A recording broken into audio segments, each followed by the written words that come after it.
Hey Erica, what's up? Welcome back to the show. Excited to have you back on to chat all about your book.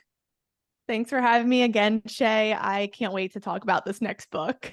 Yeah, so female athlete high performance. Let's start with just like a high level overview of the book, and then we'll kind of like get down into the nitty gritty more so. So let's kind of, what is the book about on a high level? Like what can readers expect to get out of it?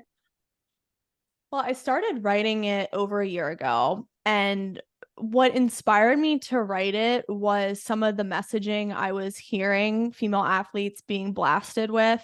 Things like you have wide hips, it's your Q angle, having a menstrual cycle makes you more prone to injury, and just all these fear mongering messages that female athletes are at a higher risk of injury. And yes, they might be based on the research, but I was just getting frustrated because that's what was being hammered home to them. Right, And I was just thinking, why can't we just shift our messaging from injury prevention to more, let's chase high performance? right. Mhm. Let's really tell girls, hey, if you get bigger, faster, stronger, more explosive, injury reduction is going to be an amazing result of that, but it doesn't have to be our focus. We can just focus on a well-rounded high performance program. And I remember when I was growing up and I enrolled in strength and conditioning in middle school, camps were not marketed as injury prevention programs. Right. They were more get big, get fast, get strong. And Yeah, yeah. the first strength and conditioning experience I had was an off-season summer camp, literally called Bigger, Faster, Stronger. And for me, I was like, wow, that's so empowering. Like, heck yes, I want that to be me. I want to outrun my opponents. I want to be able to hold my own and have muscles. Like, let's do this. And now I don't know why there's been a shift on this kind of like tiptoeing girls around like injury and making them scared of high injury risk. Like, I don't know how this messaging took a turn, but my theory is that fear sells. Yeah, exactly. And people are playing to the emotions of female athlete parents or clubs and coaches. And yeah, we want to reduce injury risk as much as we can, but we can just focus on high performance and focus on equipping female athletes with the tools to be the best Yeah. athletes they can be. So that's an overview of the book. Yeah. It's all about chasing high performance. I love that because it is really disempowering when it's like female athletes are more likely to get injured and like mention like all that stuff that you said that's really disempowering. It's like, well, shoot, like I can't change that. You know what I mean? Like who, like what can I do? And I agree with you. Is it's now the message is more out of fear, right? It's almost like we're playing not to lose as opposed to playing to win. Like let's just train in order to not get injured. Whereas your messaging in your book comes in, it's like, no, let's train to get fast, to get strong, to get like really good at our sport, right? And a byproduct of that is you'll probably have a reduction of injuries, but you're not training from the place of like, let's just do it for injury prevention because you can't even prevent injuries in the first place. Right. So Yeah. talk a little bit more about even just like the term injury prevention. Like, can we prevent injuries? If not, like, why not?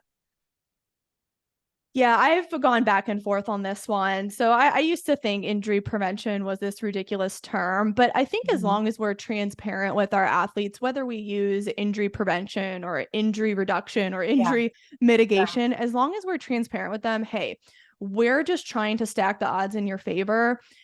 Sports are hard. There are going to be tackles, there's going to be uneven playing surfaces, there's going to be all these factors that go into injury that like you might not be able to fully prevent or control, but what we can do is still focus on high performance. We want to raise the ceiling on your speed, your strength, your ability to change direction fast, to be conditioned in the final minutes of the game. And that hard work is worth it to not only perform at a high level, but to make sure that you do stay healthy. But if you don't, if you chase high performance and you get unlucky and you still get injured, it's still not a waste. Yeah, because right. you still learn how to train properly. You still learn how to nourish your body and recover. You're never going to do everything perfectly, but you can try to be the highest performer you can be and learn about yourself along the way and learn discipline and good habits. And that's one thing I hear a lot of is like girls still getting ACL injuries, and everyone's like, oh, well, it's because they're girls or the turf fields, or like, why are they still getting injured? And I'm like, well, no, we don't really know for sure. There's a lot of people out there who claim that they know the cause of all injury, but there's hundreds of factors Mhm. that go into it. Mhm. But we should still focus on giving our girls the tools to be the highest performers they can be, because it is more empowering and they're much more able to handle Mhm. challenges along the way if they do these things. Yeah, and I mean, it's not just high performance in sports, right? As an athlete, but it's high performance as a human being. And that's what I love about, the physical, like what your work and then the mental work is it transcends sports. Like once they're done playing their sport, whether it be in high school, after college, pro, whatever, they're still going to be able to take the principles, the discipline, the habits that they learn in, being a high performing human being in the rest of their life. So this work is just so incredibly important, and I'm excited for girls to, and parents too, to start to like really adopt what you teach as not just a way to become a better athlete, but kind of just like a lifestyle. I'm glad you mentioned high performance for life, because that's Mm. actually the title of the final chapter of the Oh, book. cool. Nice. Yes. So, like leading up to that, it's about physical high performance. Yep. So, your speed, conditioning, agility, plyometrics, power, all that. And then the second half is mental performance.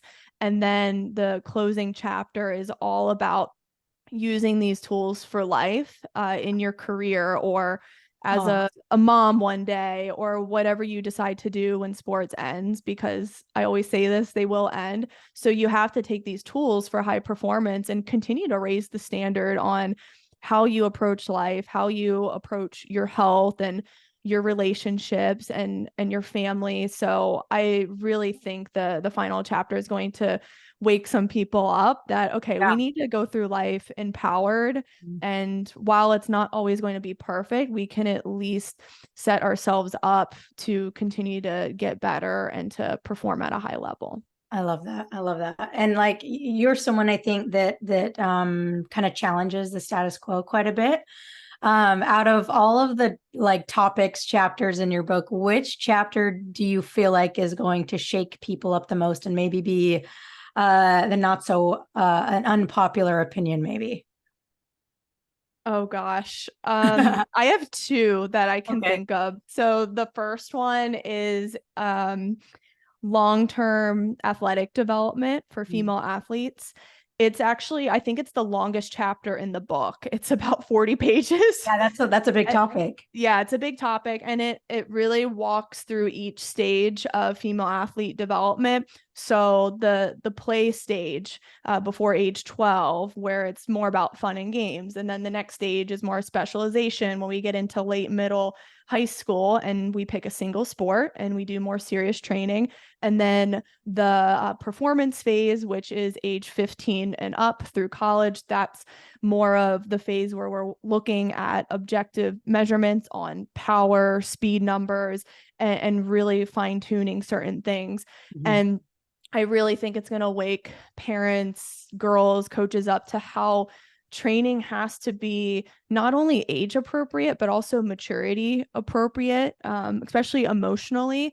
And I think what we see now is a lot of young girls forced into formal speed and strength programs when they're not necessarily ready for it.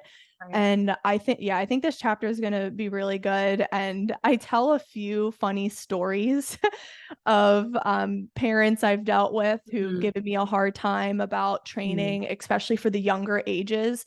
And I had to give a ton of refunds this past summer because a lot of younger ones' parents were mad that my sessions were really fun. So I tell that entire story, obviously leaving it anonymous, but I think it's going to be really funny and it's going to make people's jaws drop what actually happened. No, I'm interested to read that. But yeah, it's so true. It's like an 11-year-old shouldn't be training like a 15-year-old. And I think that we just kind of have this like one size fits all approach sometimes to the training and development of athletes. So I think that chapter, it's going to be huge for sure. Yeah, I'm so excited, and yeah, I think you'll love the story. And you know, just when I thought I've seen it all in 12 years of doing this, I was wrong. This summer was a little nutty, but and then the other chapter that I think will surprise people is actually the nutrition chapter. And I've had a lot of conversations with registered dietitians who are kind of going off the beaten path for not only female athlete performance, but also for female hormonal health.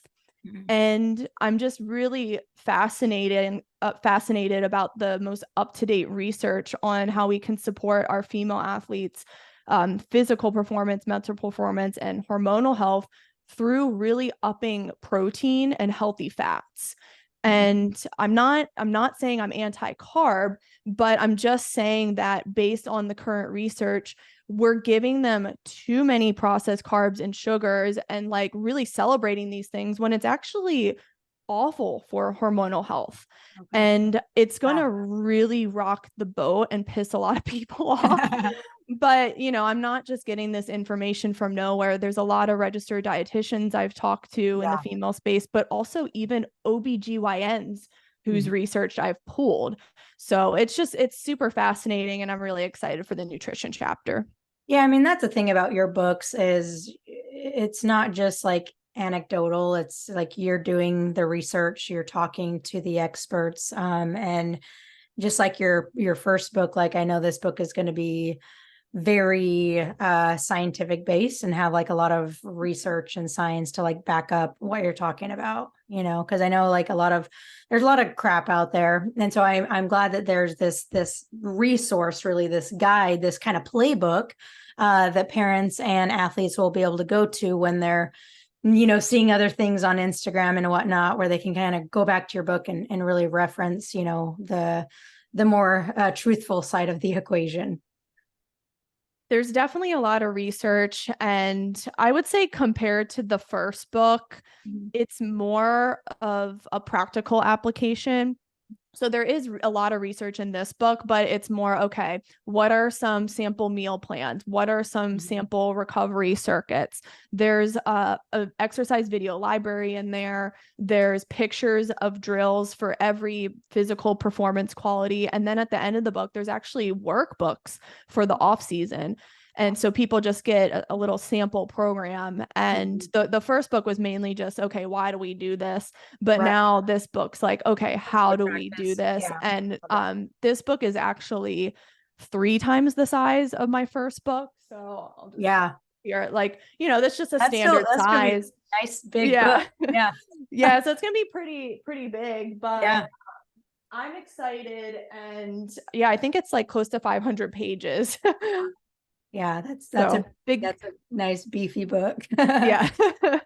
There's a lot of pictures, which will be nice to split up the text, so it'll be different. And I want to talk about the mental performance you know, section of the book a little bit. I know I've you know, looked at some of your posts talking about, you know, what's included in those mental performance chapters. For you, what I guess what was the favorite chapter that you wrote around mental performance, or I guess maybe the most important chapter that you're really excited for girls to dive into in that section? Definitely the responsibility and discipline chapter. Yeah. And I know you've talked about this before on our Zoom calls, but just really encouraging girls to see having responsibility and having the pressure of being an athlete as a privilege. And I think if we truly want to empower female athletes, we have to tell them that it is a blessing to take responsibility and to chase high performance and to really discipline yourself to get better. And I think that's where the purpose in our sports career is found, the purpose in our life is found, is just really leaning into discipline and not just doing whatever the hell you want. Yeah. So, you have to have some sort Yeah. of structure in your life. That's what high performance is all about. And there's a lot of sacrifices you're going to have to make. There might be seasons where you're working extra hard and you're juggling a lot, and that's okay, especially if you want to get to the next level. So I think that chapter will kind of go against the mainstream as well. And we've talked about this before. I think self-care is a good thing, intentionally, but when we talk about it like way too much to the point of us avoiding responsibility to other people, I think that's Right. when it gets a little bit dangerous. So I touch on that as well. Yeah, I mean, like at the end of the day, if an athlete reading your book wants to go play college or pro, it's like you can't skirt around like the hard work and the discipline. Like you just can't. At the end of the day, it's like you have to put in the work. You have to be disciplined. You have to have structure. It's not just going to come to you, just by do like you said, just by like doing what you want, when you feel like it. That's just not going to happen. Can you still have fun and enjoy your high school career and stuff like that? Yes, you can. But if you want to make it like beyond that, like it's going to require digging a bit deeper and making those sacrifices, right? Yeah, and that's kind of how I close that chapter, is that high performance is a battle worth fighting for. And you may become a D1 college athlete, you may win a national championship, but that's not really the goal of high performance. It's that journey along the way, that battle, that overcoming of all these obstacles. That's where it's like, okay, this was a ride and an adventure worth going on, and it's going to be the adventure of your life, so you better enjoy it.